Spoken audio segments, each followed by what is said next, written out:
really excited to take you through what's new in OJS 3.5.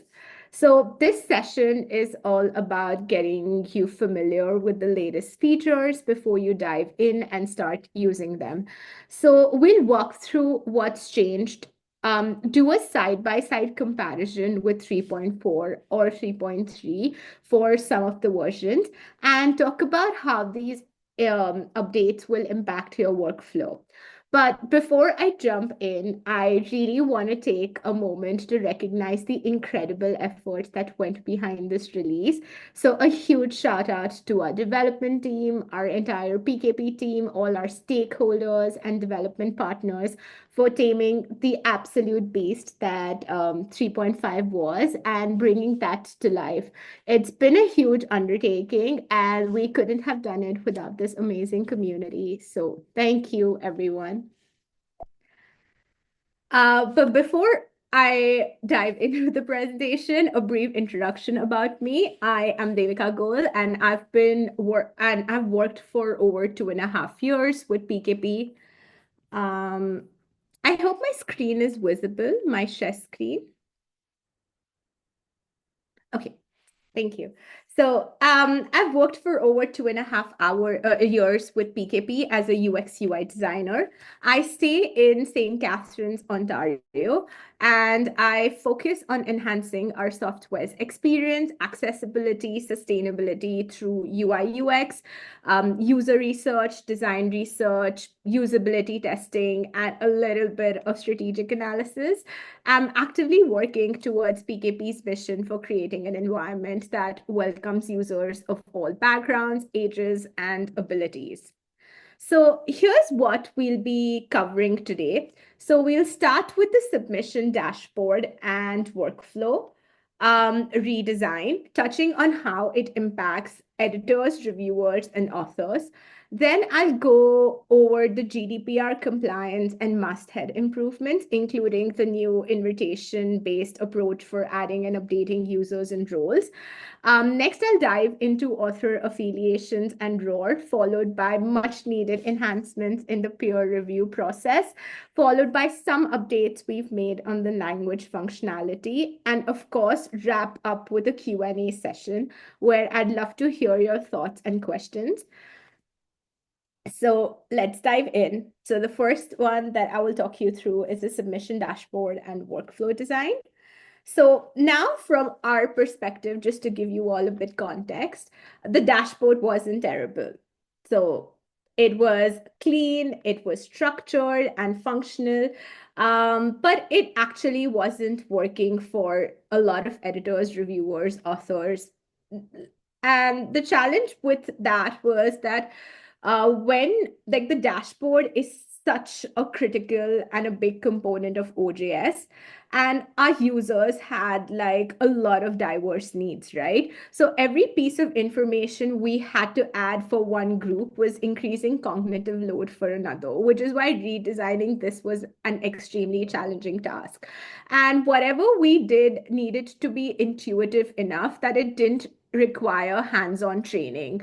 So we ran a lot of usability tests in the start, and what we found was that 88% of those who participated in the usability tests mentioned that the interface felt overwhelming and hard to navigate. So it was clear that that adding more features wasn't the answer, but like increasing the or like bettering the usability was. So this is how the dashboard was in 3.3 and in 3.4. So like you had like my queue, unassigned, active, archived. And when you could click on like these arrows down and you could see more information. Also, you could see like a lot of incomplete tasks on the start, and you could see the ones that are unassigned. And I'm signed in as the admin for the journal. There's also an archived session, which a section which shows you all the published and scheduled submissions. There are also filters as well with a button for like new submission, and you can search submissions as well. So now let's hop on to the next one. which is a 3.5 submission dashboard. With this also came the redesign for our navigation, which I will walk you through just in a bit, right? So one of the biggest improvements that we've made in this dashboard is that all actions are now displayed in context. So instead of hunting for actions in a separate menu or from a drop down, everything is right where you need it. So right where you need it.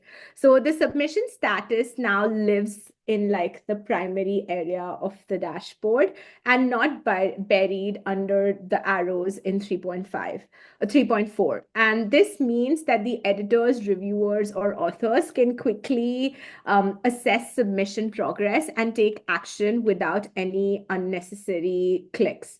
So let's walk you through 3.5. So I've signed in as the journal manager when I admin, and when I click on the dashboard, you can see that this is how the dashboard would look. So you have these views which have come in, which are quickly going to sort different submissions that are there in the system, right from like active submissions, if you want to see, to the submissions that are in peer review or the ones that need reviewers. So let's just click on like active submissions.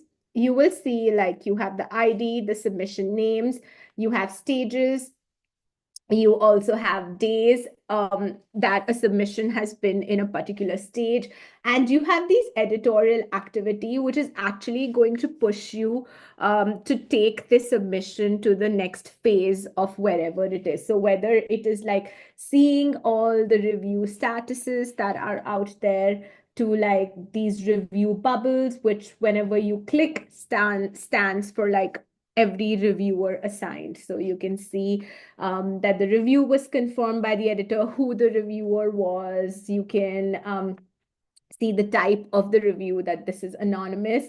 You can also see things like you're awaiting response from the reviewer. So the review request has been shared, and you can also edit due dates right from the dashboard without exiting it. You can also view recommendations. You can also assign reviewers if the submission is just come into the review stage. You'll also see things like indications like all editorial recommendations have been received and a decision is needed, or that all reviews have been in and a decision is needed. Now let's spend some time talking about the navigation system.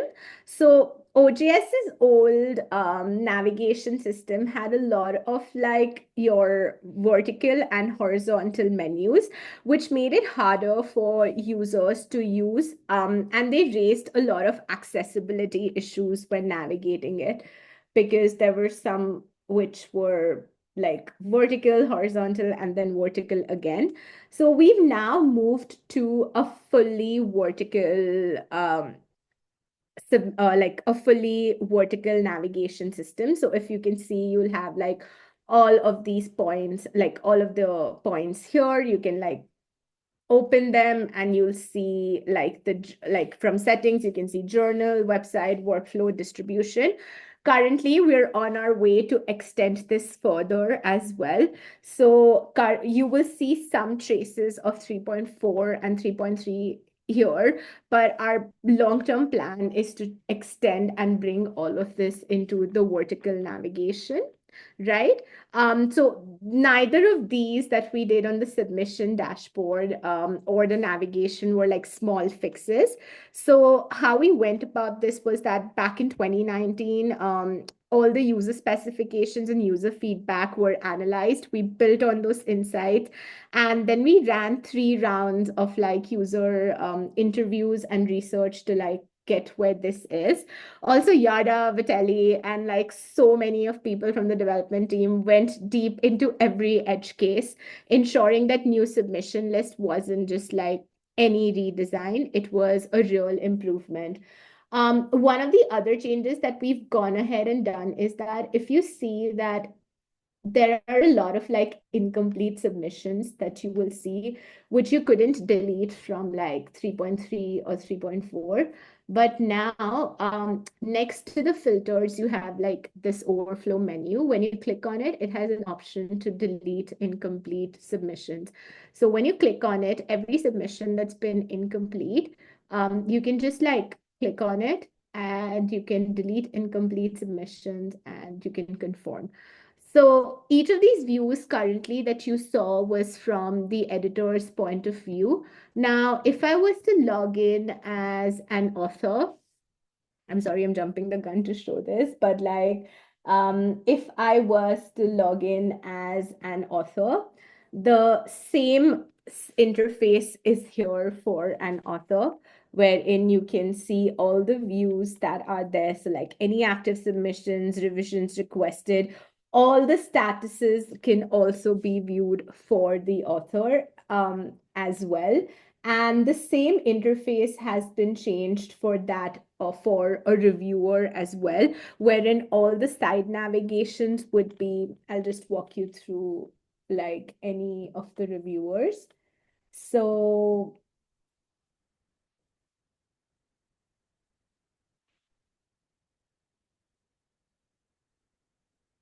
So even for the reviewers, if you see that you have like these views on the side, which would show you any action required by me, all assignments which have been completed, published, archived, which have been declined. So you can see things like please accept or decline this request, and from there you can like directly respond to the request. So this is how the dashboard is being changed for each of the user. Now let's move a step further and I will take you to the submission workflow page, right? So one of the most consistent complaints about OJS was that it was too click heavy. So editors had to navigate to like multiple screens just to complete simple actions. So basically, if I was here and I had to go through, like, it would take me to like an entirely new page. And once you left the dashboard, right, there was no easy way to return to the original submission list. So for example, you've clicked on filters and you've done like, and put like all of these filters, and you were to click on any of the submissions. When you go back, like it would be sort of reset. There was no way to like keep those filters intact. So some of the editors made me like imagine filtering down to exactly what they needed and then clicking into the submission, and then boom, they had to start like all over again, and like that was causing like minute frustrations, right? So in 3.5, what we've done is that um you can now like open all your submissions in a side panel without actually leaving the dashboard, right? So you can do and like click any of the clicks, right? Like you can go about assigning participants. Um, you can go back and nothing really changes. So you're actually on the dashboard. You can also like say, I'm here and I put some filters on this. And okay, there are no filters here, but you can clear filters as well. But like imagine if I click on some of the filters. Okay, I think I've been very efficient with this journal, but like if I attach any of the filters, I'm not necessarily going to be exiting any, I'm like on the dashboard page. Also, the vertical navigation that you found on the dashboard has been taken here as well. So now you have like the workflow tab over here with which you can like go through every workflow pages, and the same sort of vertical navigation has been taken to like the publication tab, where you can see all the publication informations, contributors, metadata, all of the information. You can also take actions now. And like a lot of people went by, okay, this is great, but what if like there was a form we were filling and we by mistake clicked here?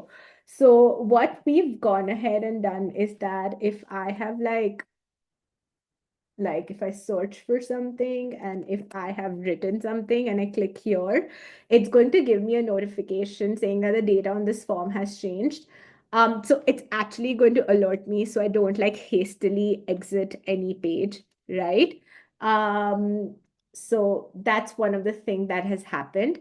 Another thing that has happened is that when in 3.4, when we were like if a submission was published, and you were to view the submission, you would go to the production stage, right? Like it would show you the workflow page for the production stage. But now that has been changed. So if a submission has been published and you were to click on that submission, you will see the publication tab on title and abstract and this indication that a submission has been published. So this is one other very minute change that we have made to the workflow page. So yeah, these are all the exciting changes which I've taken you through. I would love for each one of you to like, whenever you'll upgrade, play around. But like these are some of the most prominent changes that come in with the submission dashboard and the submission workflow page. So I will now move forward to the GDPR compliance and masthead improvements. Um, so so one of the biggest workflow improvements in 3.5 has been the users and roles sections. So in 3.4, editors were responsible for creating accounts, assigning roles, and manually entering a lot of user information that not only raised like privacy concern, but a lot of editors spoke about how that added extra workload and pressure to get everything right. So another major issue was that if the user was already registered in, say, like a journal A on the same install, and journal B were like wanted to assign them to a role, they couldn't make any updates to the user's information, which led to like more frustrations and inefficiencies in managing users across multiple journals. So now I'll just walk you through what was there in 3.4. So in users and roles, this is how the table looked.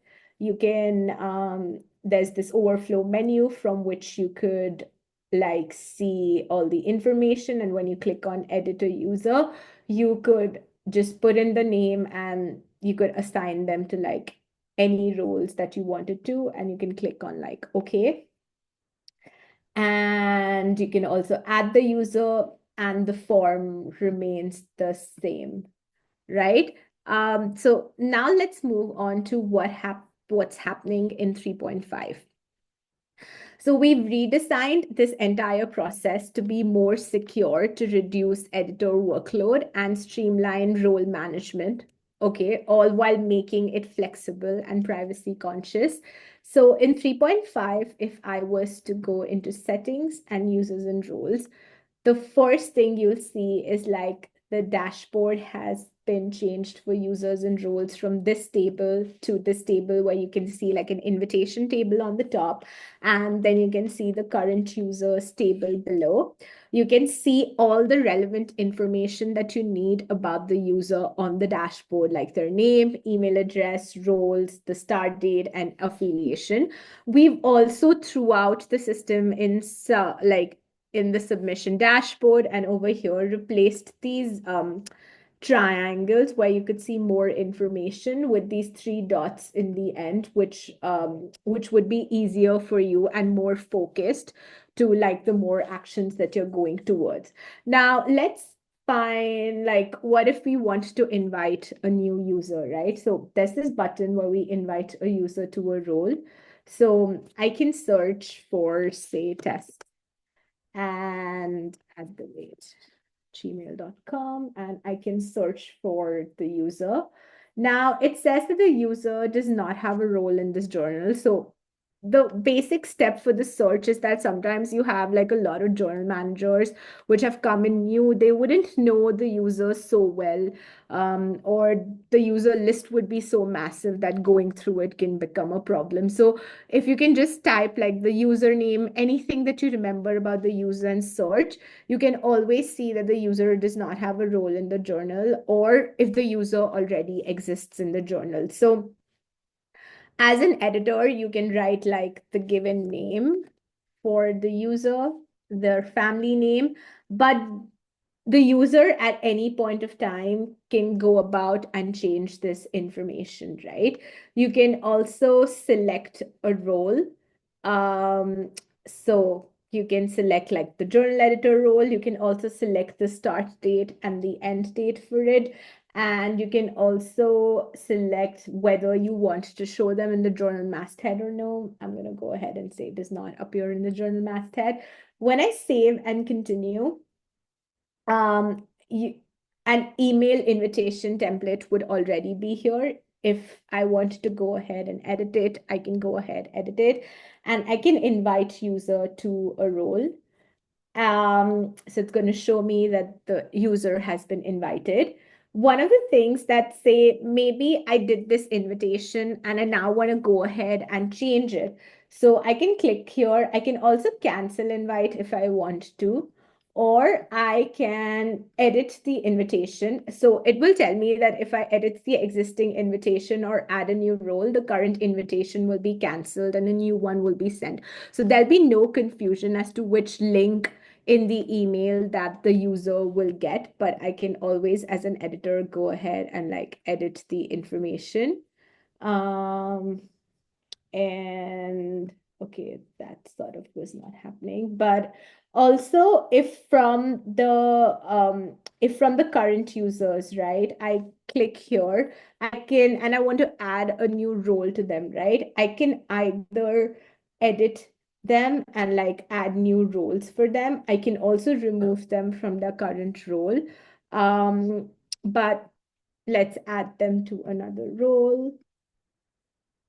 And this time I'll appear on the masthead, save and continue, and you can invite user to another room. So as you can see that for all the editors, the information is sort of like a read-only view. Like you cannot like edit any of the information because when the user receives the invitation, which I will show you just in a bit, that how would that look? And you can read, so that onus is now taken away. But I also understand that there are some users who might be technically challenged or would not be able to access the information. And at any point of time, you can, like, if it's an existing user, you can log in as them and like make changes to their profile and information. But for that, they will have to go into their email and accept the invitation. So how would that look like, right? So I'm just going to walk you through the workflow of how that is going to look like when the editor sends the information and the user receives it. So the user is going to receive like an email, which is going to have two buttons, either to continue to accept the invitation or to decline the invitation. Let's take our best case scenario of accepting the invitation. They'll be taken to this invitation tool set, wherein the first step, if the ORCID was enabled or not, the plugin, it's going to ask you to verify ORCID ID. I can choose to skip it as a user. And if I want to later on in my profile, always go connect my ORCID. But let's go ahead to our best case scenario and connect. It's going to redirect me to ORCID where I can like authorize access. If I am not an existing user, it's going to ask me to create like a username and a password and also agree to like the privacy statement. I will save and continue. I can put in my user details. So if in the given name and the family name, the editor has inputted something. So you can see that information being played back. And then you can also add your affiliation and your country of affiliation, and you can save and continue. You'll also review and accept, like before you accept the invitation, you can review your account details, and you can edit them as well. You can see the roles, and you can accept and continue to OJS. So it will redirect you to OJS saying that you've been added as a section editor in OJS. So all the invitation process is going to follow that workflow when you want to accept or reject any information, but the user can always go to their profile in OJS and change their information at any point in time. One of the next things I will walk you through is the revised editorial masthead. So you can access the masthead from archives, editorial masthead, and you can see the masthead, right? So we're introducing like a dedicated editorial history page, a space where we will acknowledge all past editorial roles and the individuals who have contributed to the journal's leadership over time. So exactly in this masthead, what's changing is that the editorial history page will list all former masthead members who have accepted to be included, showing their full name, affiliations, their start dates and end dates, and any ORCID if that's been authorized. The reviewers for now will not be listed. This is strictly for the editorial roles. The editorial history page will be linked directly to the editorial masthead page, making it easy to find without like cluttering any information. The existing editorial team field, which is now called editorial history, will allow journal managers to manually enter information also if they want to. Like there's like this edit page. No, sorry, not this, but like there's button with which you can like change, like manually enter any older editorial records as well. So that's one of the things that's going to be changing with the editorial masthead.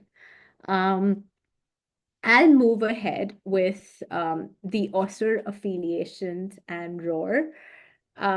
So one of the exciting updates is our ability to integrate multiple affiliations into the user profiles, and this was made possible thanks to like invaluable input and technical work from Ghazi at Tips. So huge thanks to him.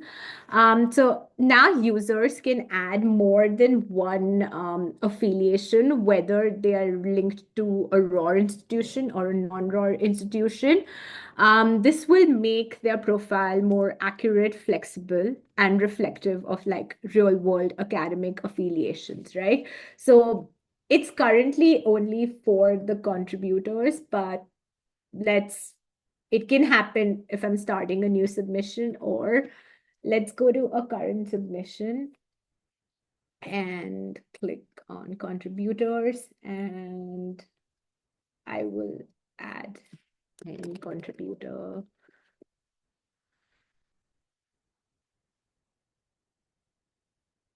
Now, in the affiliations, you can see like there's this table. So let's type. So you can see that you'll get all the ROR affiliated universities as I'm typing like Simon Fraser. If I also want to check if my university is the right university, I can click on like this button over here, and it's going to redirect me. Currently I think I selected it by mistake, so it's going to like redirect me to the ROR page. If I also want to check more information, I can click on the link and it can show me like this is the information. And I need to click on add so that like you cannot just let it stay like this, or else like this is not going to get registered in the system. So if you click on add, it's going to add the institution. You can also like remove the institution if you want and go ahead and type more institutions. So I'll just click on this and add.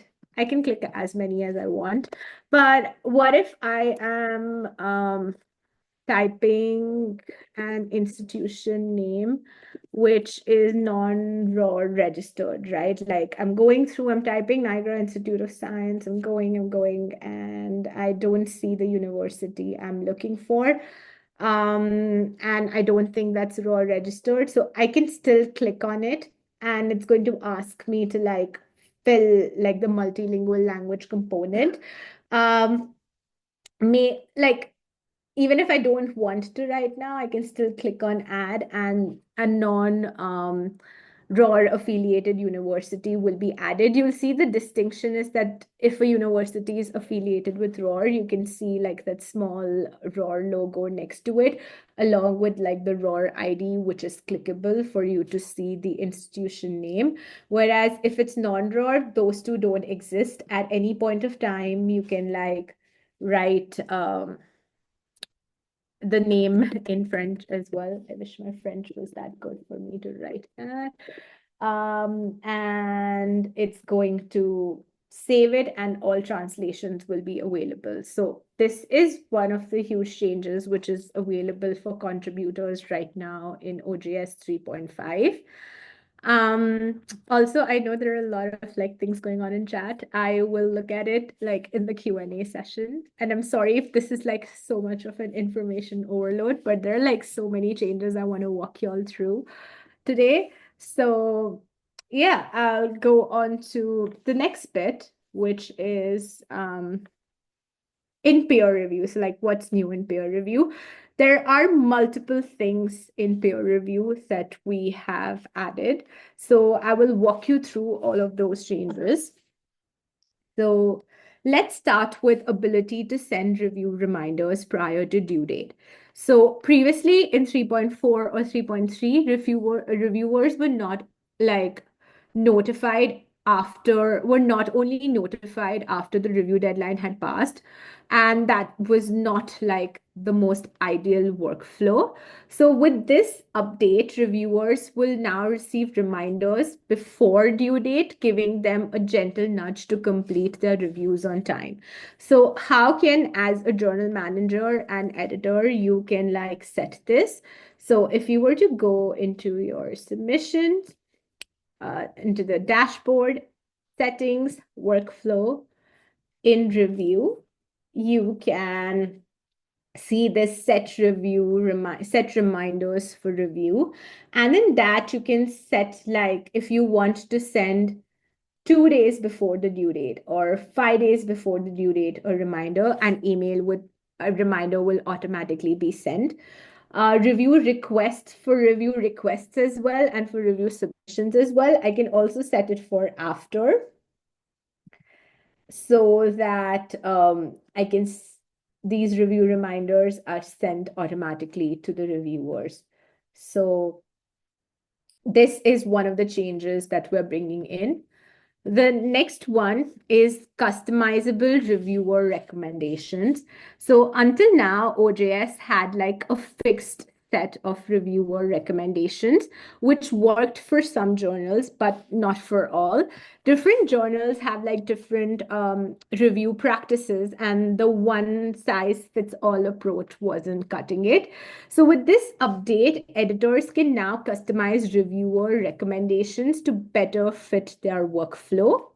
Um, like these options are flexible. So there are some which are by default included in OJS, but the default options are also flexible. So the journals can modify those existing recommendations that are by default as well, or disable the ones that are no longer relevant, or add new ones which are based on their specific needs. So here as well, you can I don't think that bit is working in my current test install, but I can show it to you if you can give me a second. Sorry.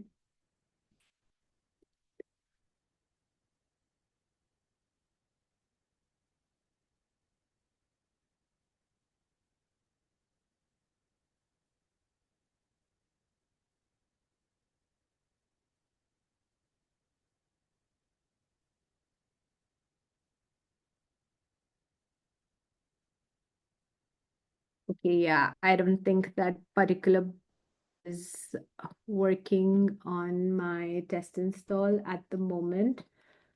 But it's specifically, you're going to find it in the review section. There's going to be a section which called reviewer recommendations, and you can have like all of these sections which are there, like your recommendations which are there. You can add a new recommendation as well. You can also modify the ones, but the catch is that if the reviewer recommendation has already been used, you won't be able to like modify them because it's already been used. So that's one of the things, or else there's going to be like inconsistencies in in like the data that's been collected. So I'll move forward to the next one, which is to suggest reviewers at the time of submission. So this was one of the most requested features from our editors, where the ability for authors to suggest reviewers at the time of submission became possible. So this would help streamline the review process, making it easier for editors to find qualified reviews while maintaining the editorial control, right? So here on the submissions, like if I was to go on the dash, like make a new submission, I can just click on test articles. Also, this thing is like you can toggle this on or off depending on your journal needs from the settings. But as you can see in this current one, I have toggled it in. So I'm just going to like continue, continue, continue. And you can see reviewer suggestions. So I can click on like add reviewer suggestions. I can put in their given name, their email ID, any affiliations if I want, and the reasons for suggesting this, which has been made mandatory. And I can save it. And when I submit this, the editor at any points of time can see on the submission workflow page the reviewers suggested by the author, and they can then decide if they want to include them or not want to include them. But when the submission does come in, you will be able to see these reviewer suggestions. Um, I'll move on to the next bit, which is ability to download reviews. So from here, so now editors can download the reviews. So I can go into all in peer review and, oh, I've been logged out.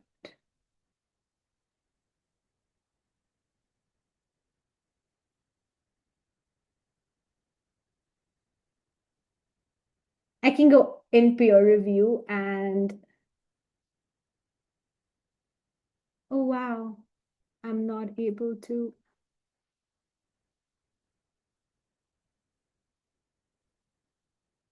Okay, sorry for the glitch in the test. Just give me a second.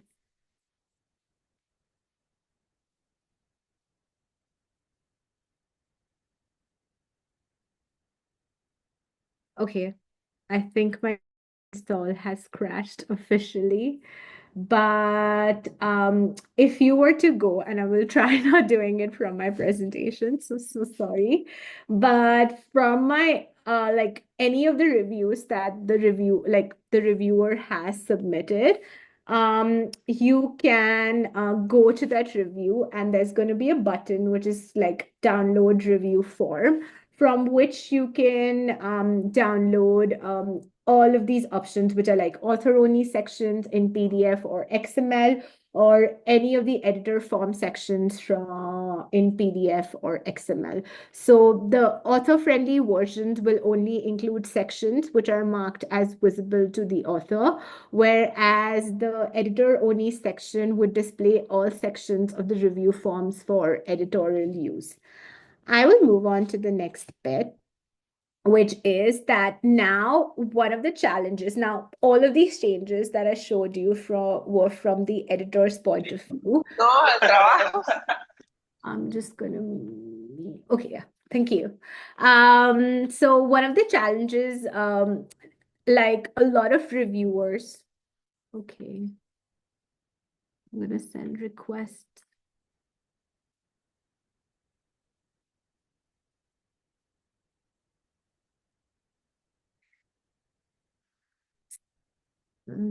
Just give me a second. There you go. So one of the things that the reviewers can now do is that they can access recommendations made from the previous rounds, right? So one of the challenges that a lot of editors brought to our view was that when they would repeat, like when another reviewer was coming in for the second round of review, there was no way for the reviewers to access their recommendations from the previous rounds, right? So which made it harder for them to assess whether the author had properly address their feedback or not, right? So with this improvement, the reviewers will now have access to their previous review reports, helping them track changes, compare revisions, or provide more feedback. So when the reviewers go to their review assignments and any of the review requests, they'll see this box which comes in, which would be like read review round one, and you can click on that and they can read their entire recommendation, which they provided for the previous round. So I will now move on to the next bit, which is the editors can now log response on behalf of the reviewer. So sometimes reviewers don't log their response directly in OJS. They email the editor instead. So until now, there was no easy way for the editors to record these responses, which were leading to gaps in the workflow. So with this update, the editors can now log a reviewer's response manually if the review has not been confirmed within OJS. So when you go to OJS and you can go to a reviewer name with those three dots, there's going to be a button which says log response will appear in the editorial workflow whenever a review confirmation is missing. And once you click on that button, you will see this screen which would log response. And you can see, and the editor can log the response with these two options, whether the reviewer has accepted the invitation to review or declined. And they can like log the response, and that gets added to the submission. Moving on. So I will show you now other changes that are happening in OJS. So in OJS 3.4, both journal managers and editors had access to the same parts of the dashboard. While this worked for some journals, it wasn't ideal for the others, especially when responsibilities needed to be a bit more distinct. So many journal managers didn't want editors to have access to settings, fearing accidental changes. And for the editors who never touched settings, it just made the interface feel more cluttered. So now we've added an option called permit changes to the settings, which allows journal managers to control specific roles like journal editors or production editors who can access settings. So by default, all journal manager level roles will have access, but if a role wants to restrict access, they can simply uncheck this option. So editors by default will have access to everything, which is submissions, issues, DOIs, announcements, statistics, tools, institution payments, but not settings if this option has been turned on. So that's one change. The another one is the added tab for JATS. So right now in 3.4, there was no dedicated home for like JATS XML files in OJS, which created two problems. So the tools working with JATS had to search for the right file, or the plugins and third-party XML producers have nowhere specific to store finished JATS file. To solve this, we've introduced like this JATS XML tab in the workflow page under publication section. So who can access this tab? Anyone who currently has access to the publication tab can access this file.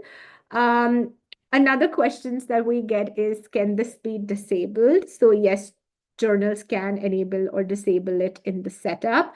And what does it do? It provides a single like upload space for JATS XML files, making sure they're easily located and linked to the publication. The next bit is the updated language functionality.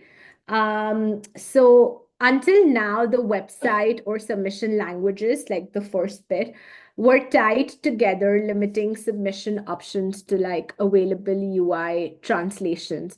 So in OJS 3.5, we're separating them. So website languages would control all the UI and context settings, whereas submission languages can be managed independently using like the standard ISO 639-1 list, which would allow journals to support metadata or past languages without affecting any of the submissions. So the metadata remains editable even if the language is no longer in use. A visual queue would like alert editors if the submission language isn't currently active. And so that's one thing.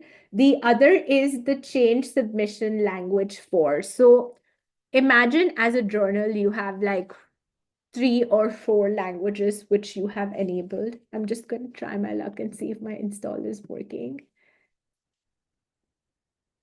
No, I'm not able to click on it.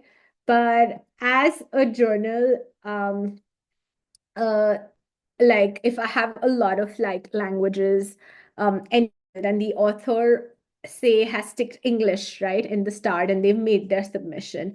At any point of time, the editors can go into their submission pages, and there's going to be like a button on the top which is going to be like submission language English. And when you click, like when you go into the publication tab, next to it, you'll see an option called change. So when you click on change at any point of time, you can click and like change the submission language from English to say French Canada in this case. And when you click that, if all metadata in French Canada, which is the most important ones, title and abstract, have been filled, it's going to show you that all important metadata has been is there, but like you cannot go about change, like and you can make any edits and save it. But if no metadata has been like filled in French Canada, it will ask you to fill in the title and abstract before you go on to change the submission language. So that's one of the things. Another thing is about simultaneous display of multilingual metadata. This one is still a bit works in progress, so I do have a working prototype for it, which I will show you. But previously, the metadata was only shown in the current language, with the fallback was always from to the primary language. But in 3.5, we're making it more flexible by allowing metadata in multiple languages to be displayed at the same time. So I do have a working prototype for this. It cannot, like, it's not going to be the best case scenario for like the working prototype. But say you can click on N, you'll have like all the languages that the metadata is available in. So I can click on French and it's going to change in French. I can click on it, change in English. I can also see an abstract. So there are going to be these buttons which are going to show you which language these metadata is available on, and you can like toggle and see the languages. So that's one of the changes for the updated language functionality. The next one is our ability to track editor load.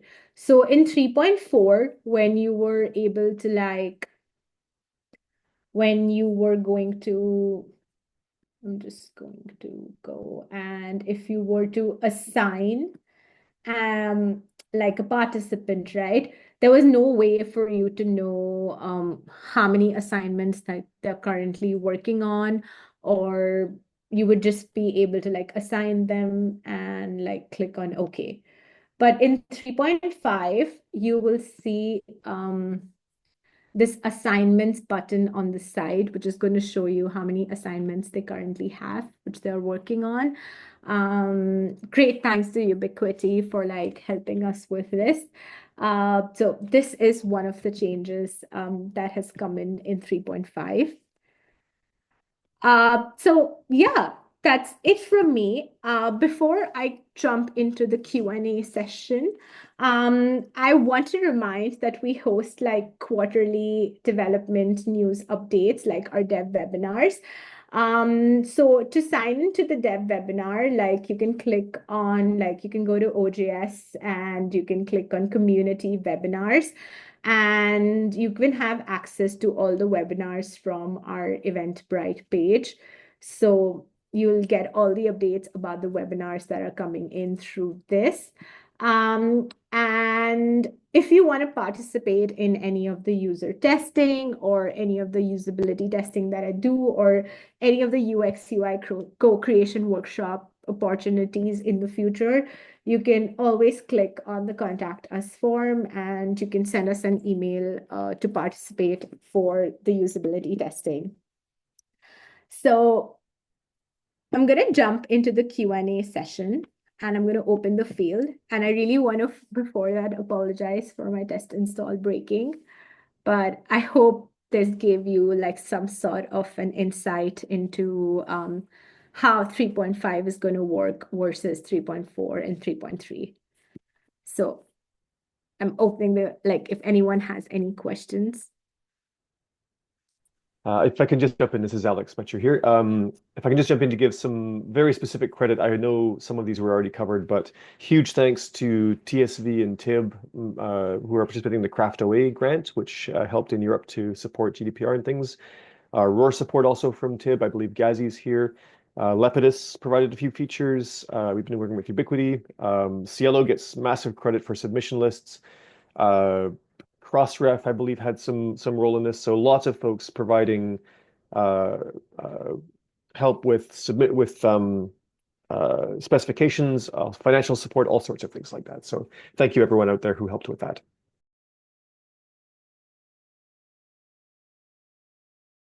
We have a couple additional questions here. One about language swapping. It is now possible to change the submission language after a submission has come in, so that will be added. We also had some questions on the difference between submission language and the language of the UI. Those are now different. And one change is that you'll also see the language that you're currently looking at reflected in the That's a big change that will help with the language switching, but also will help search indexes to properly index multilingual content. That again is a contribution from TSV in Finland. So thanks to UC as usual. So yeah, that answers Reno's question. We had a question about the status and the timelines. So we have recently released RC1, release candidate 1 of OJS, OMP, and OPS 3.5. That's for internal testing, so we're doing that right now. It also opens up the translation window. So those of you who are involved in translations, you hopefully received an invite to go into Weblate and update the translations. We are going to be reaching an RC2, release candidate 2 stage within the next couple of weeks. I'd say it's about 2 weeks out. And that will also open a window for community testing. So those of you who want to take a look at these features, maybe try an upgrade, give us feedback, that'll really help us to make sure that the final release of OJS 3.5 and OMP and OPS is a solid. So please watch out for that. And then once RC2 is out, we'll have a window of about 3-4 weeks for that testing to take place, and we'll be making sure to catch up on fixes and make sure that translation work is finished. And when all that's wrapped up in about another 3-4 weeks, then 3.5.0 will come out. We have had some questions about the LTS designation. That's long-term support, which is a designation we add to certain releases to indicate that we'll be maintaining those for a window of 3 to 5 years. So if you have a hard time upgrading, if you haven't got many tech resources, which I know is many folks who use OJS, watch for that. We will not have the LTS designation on the first release of 3.5.0. We usually wait 1 or 2 builds to add the LTS designation just to make sure that we shake out any major issues that we did not catch during our initial testing.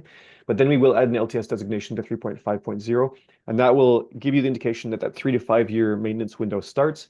and also that you'll have a year to do your upgrade from 3.3, which is the last LTS release, before we'll be end-of-lifing that. So watch for that designation and plan your upgrades accordingly.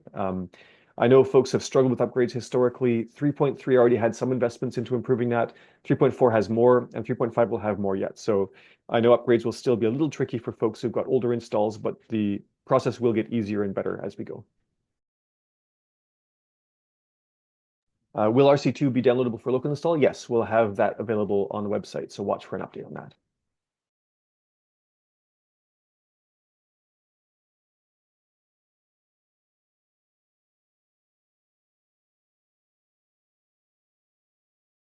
We had a question on the Q&A. I'll probably talk faster than typing. Will the native XML import section specification be available soon? The native import process in XML is largely unchanged. There might be one or two very minor changes in 3.5 as opposed to 3.4. We're focusing our import-export work these days more on the API. So the REST API is being more capable, and we're hoping to eventually be able to switch over to supporting tools for like JSON-based import through the API. That's still a work in progress, and in the meantime, we are still maintaining our XML import-export tools. So those will continue to be available, but you shouldn't expect to see many additions to those because we do consider those to be kind of grandfathered.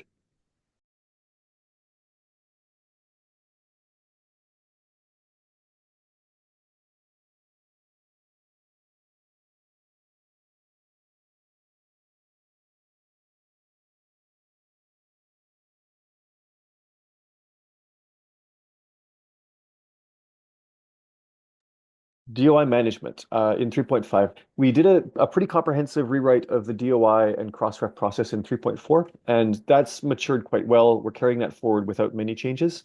The one outstanding application that still needs that work done is OMP. So right now the OMP tool set is a little older than what you see in OJS and OPS. But the 3.5 DOI management stuff is going to look like 3.4. I don't believe there are major changes there.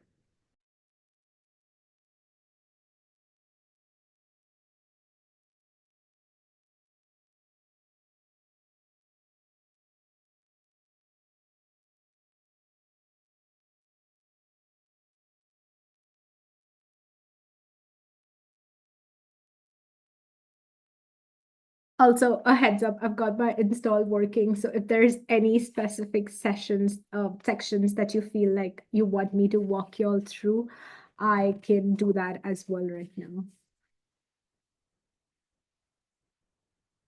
We had a question about RORs and reviewers who edit their profile. Right now, the ROR support is only for authorship, so it's on author records attached to submissions. We haven't yet rolled that out to profiles and user accounts. I would like us to do that, and I was just actually talking about that with the leads, but it probably won't make 3.5.0.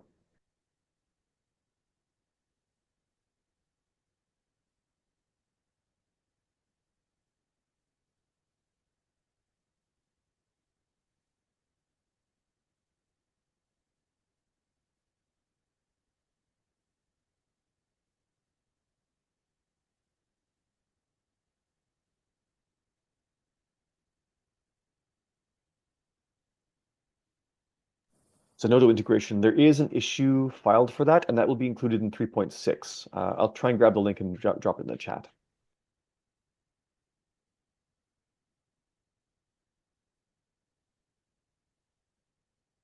I think there's another question about credit yes. Specify the following credit contribution standard. Alec, is that something you'll be able to do? Sure, yeah. So credit is supported as a plugin in 3.3 and 3.4, and that's going to carry forward with 3.5. With 3.6, it will be integrated. So we're building credit in, and the current plugin supports the ability to list roles along with contributors, but it doesn't yet support levels of contribution, which is part of the credit standard as well. With 3.6, that'll all get built in, including levels of support. Guidance for migrating databases and tables. We do have the existing upgrade process, which we've extended. We're basically taking the existing upgrade process for previous releases, making it more reliable and smoother, but continuing to support it the same way. So there will be the same upgrade process from previous releases. If you're working with 3.3 and upgrading to 3.5, that is an LTS to LTS upgrade process, and we're looking to make sure that we continue to support that as smoothly as possible. In the past, if you've had OJS 3.0, 3.1, 3.2, or even 2.x, of course, those upgrades have been a little bit hairy, and we're trying to make sure that we make them as smooth as possible. So it'll be the same process, but you should run into issues. I would say if you're going from a release previous to 3.3, getting to 3.3 is a major threshold. Things will get better from that point. Let's see. Plagiarism. Yes. So plagiarism plugin support via Authenticate is going to continue to be supported as a plugin. There are several alternatives for plagiarism checking, and those are commercial products. And in the cases there are several alternatives, and where they're commercial products, we tend to continue to support them as plugins. I know that the Authenticate plugin has historically been a little bit janky in that there's not been an indication in the OJS interface that's allowed you to check the status. It's sent the submission off to Authenticate, and then you've had to go into that interface to find it. There was a recent release of the Authenticate plugin using their new API version 2 that they sponsored. And that adds a tool set in OJS to see what the submission checking result was. So even though it is still a plugin, the integration is much better. So I would suggest checking to see if you're using the most recent plugin. And if you are not, considering an update. There is a note on that plugin because the new version of the API requires you to switch your account with Authenticate over from a version 1 to a version 2. So don't click that button to upgrade until you've done that work with them. But that is available for 3.3 and 3.4 and will also be available for 3.5.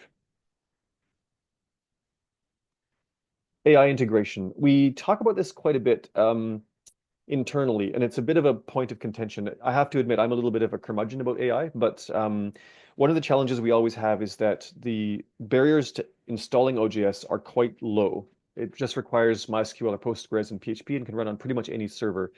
AI integration lends itself much more to service-based integration, and PKP doesn't host a lot of services.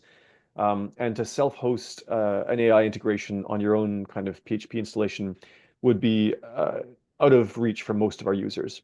That said, for the OSSOR project that the European Commission is supporting us with for the next year, and that's going to define 3.6 to a large extent, there are going to be a few integrations that touch on AI, and some of those are things like extracting metadata from the uploaded files. So that'll be able to, grab your titles, your authors, your metadata, and pre-fill your OJS forms, and that'll be using, I believe, Grobit is our current choice for that.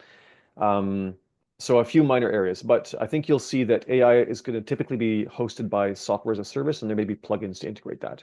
If you have a specific area of interest, we can talk further about that too.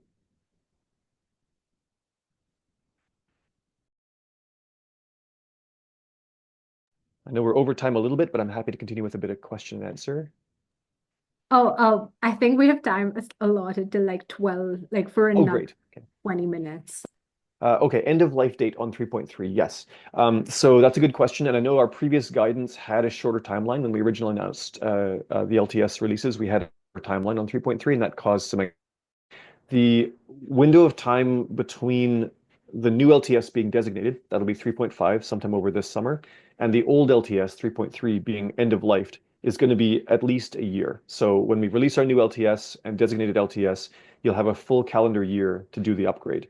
And we'll be generous after that point with trying to make sure that folks have a window to continue upgrading. It's not like the software will fall over on the 366th day. But just because the window of maintenance for an LTS release is 3 to 5 years, by the time that 5 years is up, we have a lot of dependencies in our software stack that are no longer maintained. And so it becomes riskier to manage that installation. So you do have time. You'll have at least a year. And I do encourage folks to consider that upgrade process. They'll be on a much more modern piece of software, and they'll be able to kind of join the regular upgrade cycle. 3 to 5 years is the LTS cycle. If you use newer features, some of the stuff I've mentioned in the Q&A around things like typesetting, that'll be a 3.6 feature. 3.6 will not be an LTS, and that faster release cycle is going to be every kind of 1 to 2 years, basically. But I'd say 1.5 to 2 years. We will announce a formal date for end of life on 3.3 when we affix that LTS tag to the 3.5, but expect that it'll be summertime in 2026. Also, there was another question about, will we have the option to edit the username in 3.5 via UI? No, that's not going to be possible. Even from your profile section, you will not be able to edit your username, but you can edit your like given name, family name, or any of the other contact details. Yeah, that one came in via the Q&A tool too. And the major use case for editing your username is when the editor, let's say, invites you as a reviewer, they create an account, and that involved assigning you a username. And I think what often happened is the editor didn't give them the username they were used to using. So now that we're using an invitation process for user creation, and we will be adding this for reviewer creation as well in 3.6, thanks to Tib and the Craftaway grant. It's much less likely that a user will find themselves with a username that they don't currently use because it'll be created by them in the first place. So when you receive an invitation, you'll be able to confirm all information about your account, including your own username. It is also possible, starting with 3.4, to log in with your email address, which makes it much less, necessary to have a username in the first place.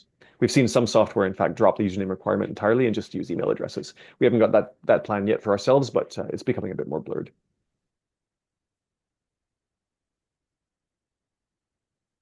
Shout out to Alex and also to Lepidus. Alex is answering some questions here by pointing out there are some existing plugins to do things like Dataverse integration.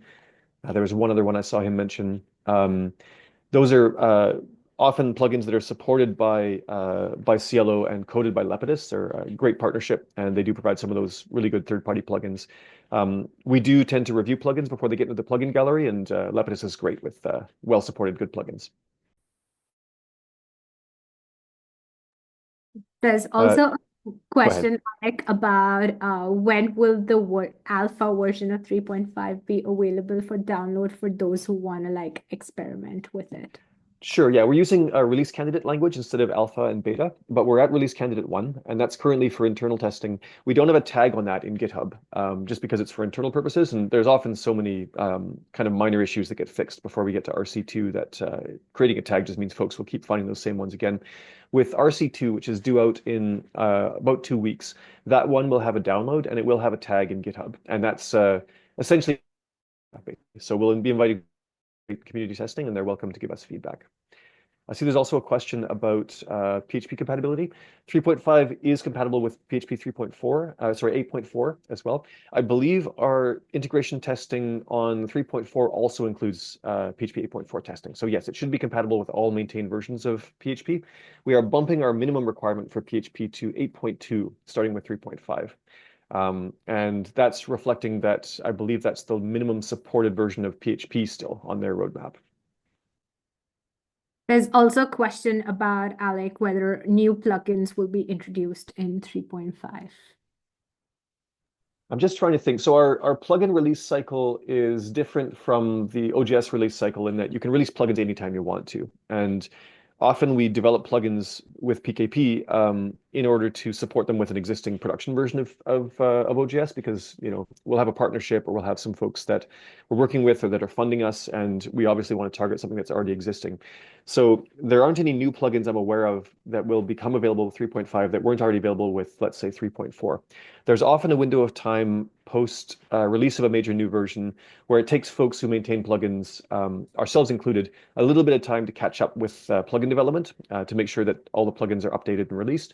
We're doing a bit of a better job this time to make sure that the major plugins are released with the production release of 3.5. So you can expect the ones that we maintain to be available. Third parties, if you are working with your own plugins, I do suggest that you get involved in the RC2 cycle and consider updating your plugins to work with 3.5 in that window of time. But of course, you can submit plugins for support with 3.5 through the usual plugin gallery process anytime. We do have a few plugins that we're developing for 3.6 that will be of interest. One of them is a proof of concept plugin around Robot integration, and this is a way to extract metadata from your uploaded submissions and then pre-fill your OJS metadata with it, contributors, keywords, titles, abstracts, all that sort of thing. We'll have more to say about that during one of the dev lead sessions. And yeah, that sort of experimental work is often going to be looking forward to a new version of OJS. But all the plugins you use that are core to PKP's work and that we're aware are high priority should be available. And third-party plugins will usually take a little bit longer to become available. There are one or two things that were previously plugins that are now integrated, and Orchid is one of those. that's now built into OJS. So there's no longer an ORCID plugin, for example. We also retired the Acron plugin, which previously was responsible for running scheduled tasks, and that's now been built in. So there's no more Acron plugin, but functionally there's no difference there.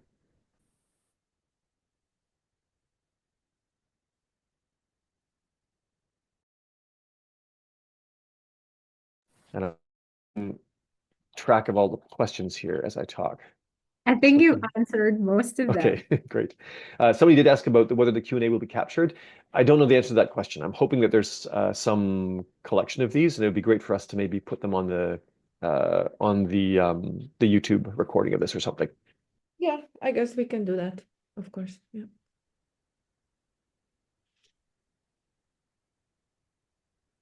There's another question about, is there any plan or discussion about merging in ROR plugin in the same way as ORCID? Yes, in 3.5, the ROR support is built in. So just like ORCID, those two are merged into 3.5, and that will continue with future versions.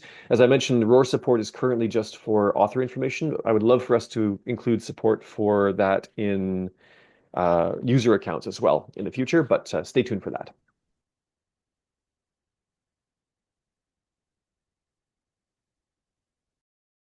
Oh, yes. See, there's a plug for the Oslo sprint. In the early days of June, there will be a PKP development sprint in Oslo.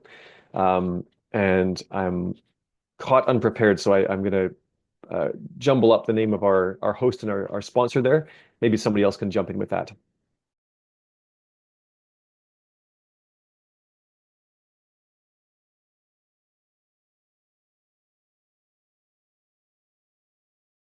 All right, I have that now. That is June 2nd and 3rd in Oslo, Norway, hosted with the University of Oslo.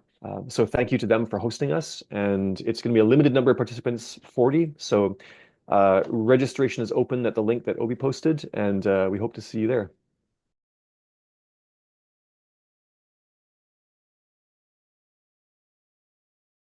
Are there any other questions? Anything pressing that you'll feel about 3.5 that is not been clear till now?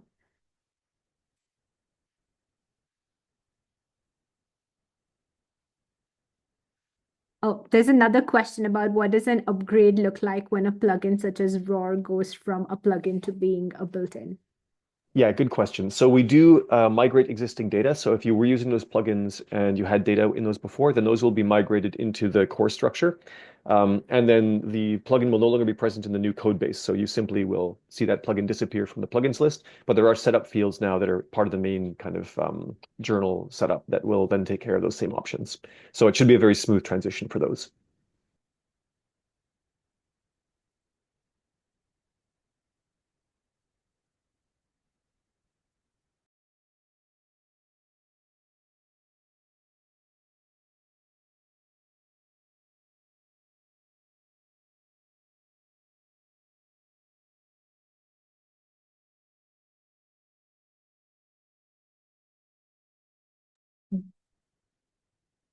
There's another question about, will the ROR plugin be removed during the upgrade?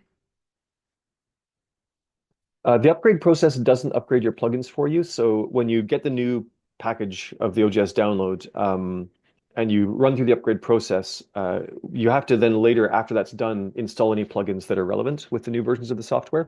And with 3.5, there will be no ROR plugin. The support's built in. So essentially what will happen is there won't be a way to install the ROR plugin for 3.5, and your previously existing ROR data, if you had or ORCID, I guess is a better example. If you had an ORCID plugin in the past, then the data will be fit into the new structures. So essentially, you just don't have to worry about it.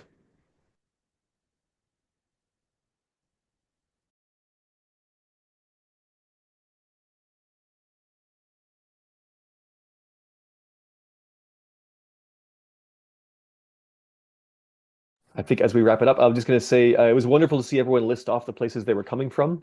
We have somebody in Australia for whom it's very early morning, and the rest of the parts of the world where OJS is making an impact, and OMP and OPS. So really nice to see and very inspiring for the team to kind of see the global impact that we're able to have.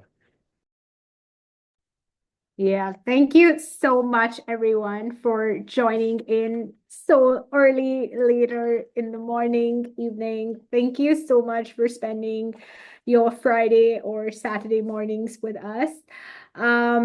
If you do have any questions, please feel free to reach out to us, or do look at the PKP website for any newsletters, information that are going to be out there for 3.5. So thank you so much, everyone, for joining us. And that's it from us today. Thank you.